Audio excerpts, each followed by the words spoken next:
मैं हमेशा तुमसे कहता हूँ, लेकिन तुम मेरी बात कभी नहीं सुनते हो। तुम्हें पढ़ाई करनी चाहिए। नहीं करनी है। देखो, ये क्या है? इसे फ्लो ऑफ टाइम कहते हैं। जब तुम आलस करोगे तो ये टाइम इसी तरह बहकर तुम्हारे ऊपर से यूं ही निकल जाएगा। वो क्या होता है डोरेमोन? तुम्हें और समझाना पड़ेगा। तुम तो बिल्कुल भी समझदार नहीं हो नोबिता। और समझदार बनने के लिए तुम्हें पहले पढ़ाई करनी चाहिए, समझ गए? लेकिन आज टेस्ट के लिए भी ज्यादा अच्छे से पढ़ाई नहीं की थी। क्या सच में? आज का रिजल्ट क्या होगा? शायद 0 मिलेगा। मैं कुछ नहीं कर पा रहा हूँ। मुझे सब पता है। मैं कितनी भी कोशिश कर लूँ, लेकिन मुझसे कुछ नहीं होगा। बुरा मत सोचो।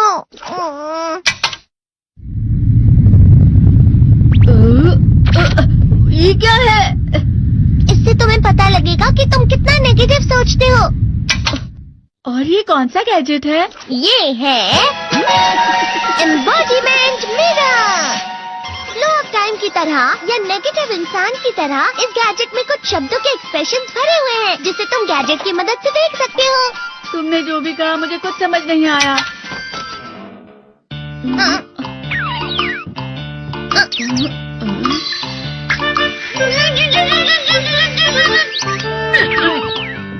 ये क्या था डोरेमोन? एक कहावत है, लोमड़ी की वजह से बुरा होना। ये तुम्हें यही बता रही है।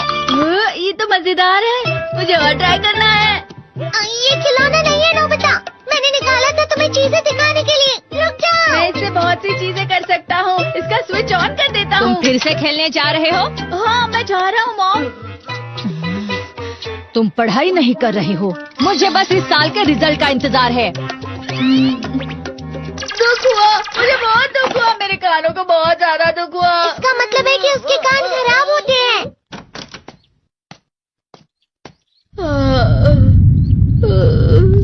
ये तो फिर से नेगेटिव बन गया। ला ला ला ला ला ला ला ला पाए पाए पाए पाए पाए। नोबिता, तुम हमेशा नेगेटिव रहते हो और मुझे तो देखो, मैं हमेशा कितना ज्यादा खुश और हंसता रहता हूँ। आज भी 2 लोगों ने मुझे अपने साथ खाने पर आने के लिए कहा है। अब मैं इस कंफ्यूजन में हूँ, मैं किसके साथ जाऊँ? हाँ, अरे मैं लाल हो गया। इसका मतलब है ये? इसका मतलब ये झूठ कह रहा है। झूठ नहीं है, ये सब सच है। अचानक अब नोबिता चमकने लगा। तुम इतना क्यों खुश हो रहे हो? अरे तुम यहाँ हो? अरे तुम दोनों इतने लाल और इतने चमकदार क्यों लग रहे हो? खुशखबरी है, अब से ग्राउंड पर बेसबॉल की स्पेशल ट्रेनिंग होगी। बॉल अच्छे से पकड़ना।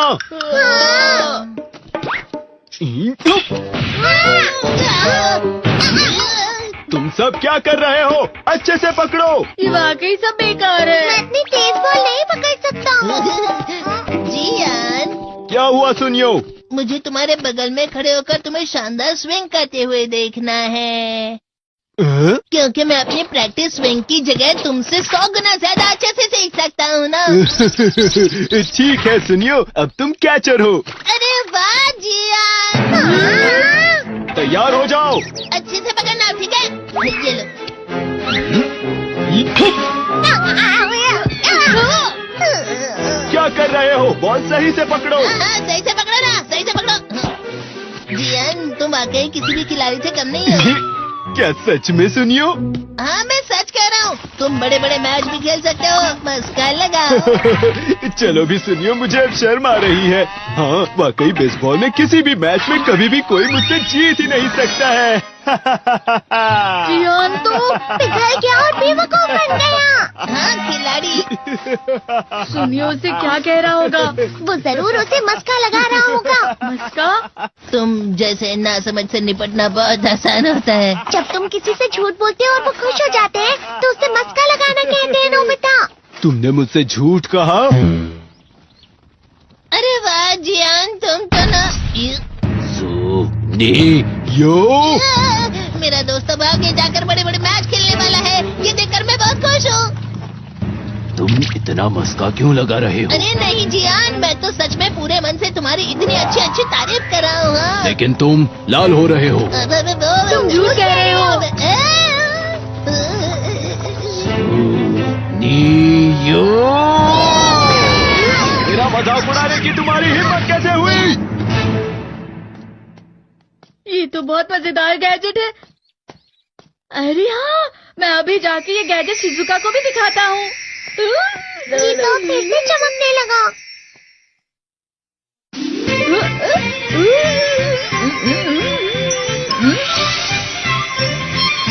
शिजुका!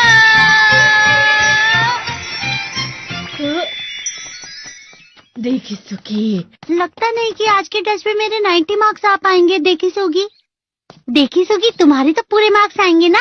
मैं कोशिश तो पूरी करता हूँ, लेकिन मुझे भी तुम्हारी तरह हमेशा फुल मार्क्स चाहिए। ऐसा मत कहो शिजुका।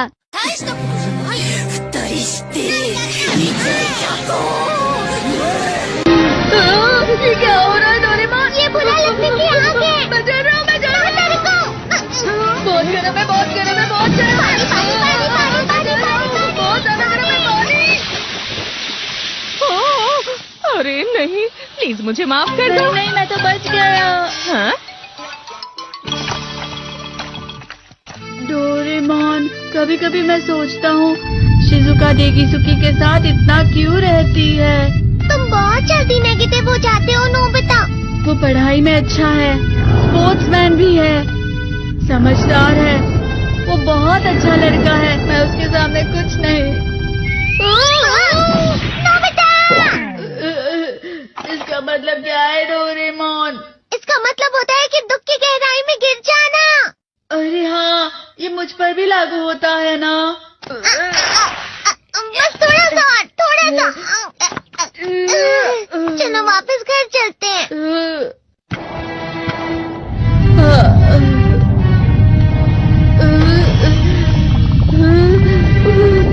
पता नहीं, मेरा शरीर बहुत भारी हो गया है।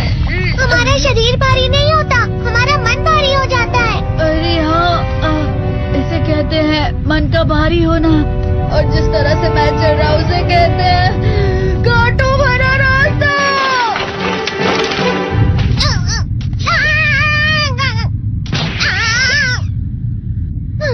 तुम अच्छी चीजें नहीं सोच रहे हो नोबिता, थोड़ी सी शांत हो जाओ प्लीज। तुम्हें अच्छी चीजों के बारे में सोचना होगा। मैं नहीं सोच पा रहा, पूरी दुनिया अंधेरे में है। नोबिता चलो। मुझे अकेला छोड़ दो। लेकिन अगर तुम कभी भी मेरी बात नहीं समझते, चले जाओ डोरेमोन। पर नोबिता, कोई भी मुझे नहीं समझता। मुझे ऐसा लगता है जैसे मैं बहुत ज्यादा अकेला हूँ, मैं सबसे दुखी इंसान हूँ। रुक जाओ, तुम वाकई बहुत दुखी होने वाले हो नोबिता, रुक जाओ। ये क्या कर रहे हो डोरेमोन? रुक जाओ। मैं तुम्हें ऐसे ही छोड़ नहीं सकता नोबिता। तुम लोग यहाँ सुबह के वक्त इतने अंधेरे में शोर क्यों कर रहे हो? सर आप? ये तो नोबिता की आवाज है। अच्छी बात है, तुमसे बात करनी थी। मेरा रिजल्ट अच्छा नहीं, इसलिए आप मुझे डांटने आए हैं ना? क्यों डांटूंगा? तुम जानते हो तुम्हें कितने मार्क्स मिले हैं? पता नहीं, लेकिन मुझे हमेशा जो सही जवाब लगता है वो आखिर में गलत ही निकलता है। लेकिन तुमने इस बार ज्यादा गलतियां नहीं की हैं। तुम्हें मिले हैं 65 मार्क्स। तुम कभी कभी तो अच्छी पढ़ाई करते हो। 65 मार्क्स?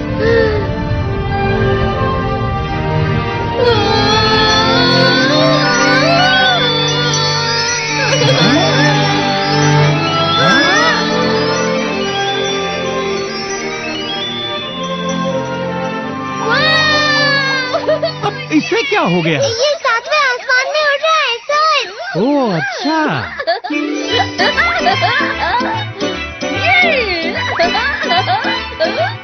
इसे कहते हैं खुशी में चलना। हाँ, मैं जानता हूँ।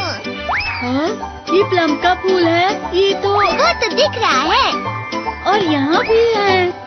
हाँ, ये अच्छा लग रहा है। हवा? क्या हवा? मुझे कल से कुछ अलग लग रहा है।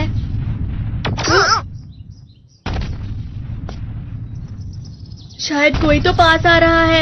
शायद उसके बहुत बड़े बड़े कदम है। वो क्या है? मुझे कुछ दिखाई नहीं दे रहा, लेकिन कोई बड़ा लग रहा है। फिर से वही हवा। शायद कोई आने वाला होगा। ये खुशबू तो ये गरम है।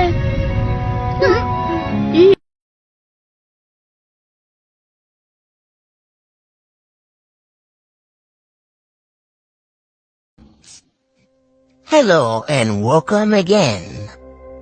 Today's story is about the legend of Mufasa. I always wanted a brother, says the Lion King, Mufasa. Long ago, in the vast and sunlit plains of the Pride Lands, there lived a lion named Mufasa, whose story was whispered by the winds and carried by the rivers.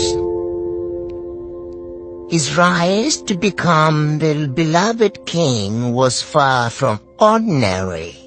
Today, the story is told to young cubs passed from one generation to another.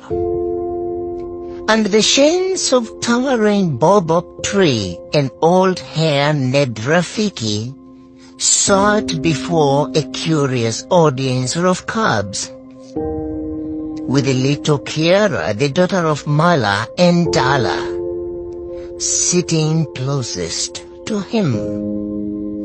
"Tell us the story, Rafiki," Kiara said eagerly, her eyes wide and open with excitement. And Rafiki smiled. "Ah, little one, today I'll tell you the tale of Mufasa, the lion who was born with nothing but became a king. But to understand his story, we must go back, far back, to when he was just a cub. Once in a distant part of the Pride Lands, a fierce storm raged. Thunder roared, lightning split the skies, and rain poured in torrents. Alone in a cave, shivering and frightened, was a small lion cub named Mufasa. He was lost, separated from his pride with no family to care for him. Days passed, and hunger gnawed at his tiny belly. He wandered aimlessly, weak but determined to survive. One fateful morning, as the storm finally cleared, he stumbled upon a waterhole where a lunch lion was drinking. This lion was Taka, a kind-hearted but troubled prince of a noble pride. "Are you lost, little?"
Misfits can have great adventures together, don't you think? Mufasa smiled. He had never known what it was like to have a family. But with Taka, Timon, and Pumbaa, he finally felt like he belonged. Together they roamed the Prime Lands, learning about the world and their place in it. But the journey wasn't without danger. One night, as they're resting under the stars, they heard a rustling in the tall grass. Out of the shadows emerged a fearsome foe. Kivuli, a rogue lion with eyes as cold as the night and the heart filled with hatred.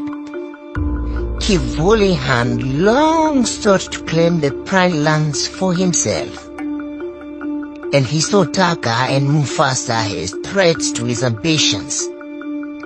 "Leave this land," Kivuli growled, his voice low and menacing, "or face the wrath of my claws."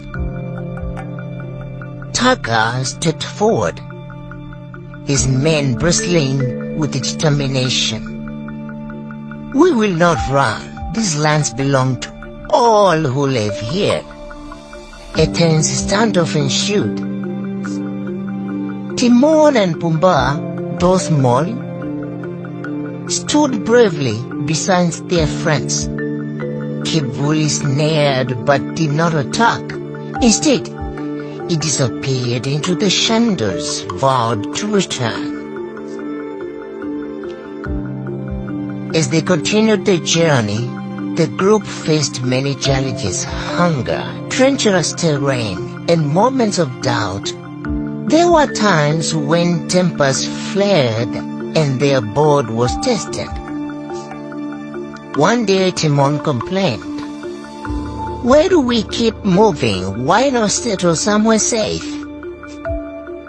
Taka replied calmly, "Because our destiny isn't to hide. It's to find where we truly belong." Mufasa listened closely, learning from Taka.